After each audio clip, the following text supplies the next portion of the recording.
লাগতেছে ক্লাস করে? মাশাআল্লাহ অনেক ভালো। অনেক ভালো। অনেক কিছু শিখতে পারতেছি।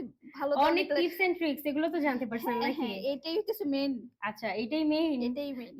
এই আপু কিন্তু ইউটিউব দেখে কেক বানানো শিখছে এবং হচ্ছে কেক বানাতো আমাকে ডেকোরেশনও দেখাইছে, কিন্তু ডেকোরেশন সুন্দর, কিন্তু অনেক কিছু নাকি খুঁটিনাটি হ্যাঁ, হ্যাঁ, পারতেন হ্যাঁ, না, হ্যাঁ, তাই না? হ্যাঁ। আসলে আপু ইউটিউব দেখে কি টেস্ট অনেক কিছু পারা না যায়? ওই টেস্টটাই আনা যায় না যেটা হ্যাঁ, আপনার হ্যাঁ। কাছ থেকে শেখার পরে আচ্ছা, আচ্ছা। মনে হয় আসবে। টেস্টটা আচ্ছা, নিয়ে আসা যায় না। টেস্ট আনা যায় না, হ্যাঁ। আপু হচ্ছে ইউটিউব দেখে শিখছে বাট টেস্ট আনা যায় না, কিন্তু অনেকে আপনারা মনে করেন যে ইউটিউব দেখে শিখলে হয়তো বা হচ্ছে একদম পারফেক্ট প্রফেশনাল ভাবে কেক মেকার হওয়া যায়। আসলে এই ধারণাটা একদমই ভুল।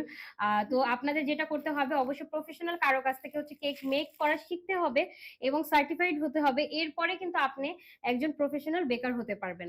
সো আপনারা অনেকেই ভাবেন ইউটিউব দেখে হচ্ছে গিয়ে সবকিছু করা যাবে, এই ধারণাটা একদমই চেঞ্জ করে ফেলুন।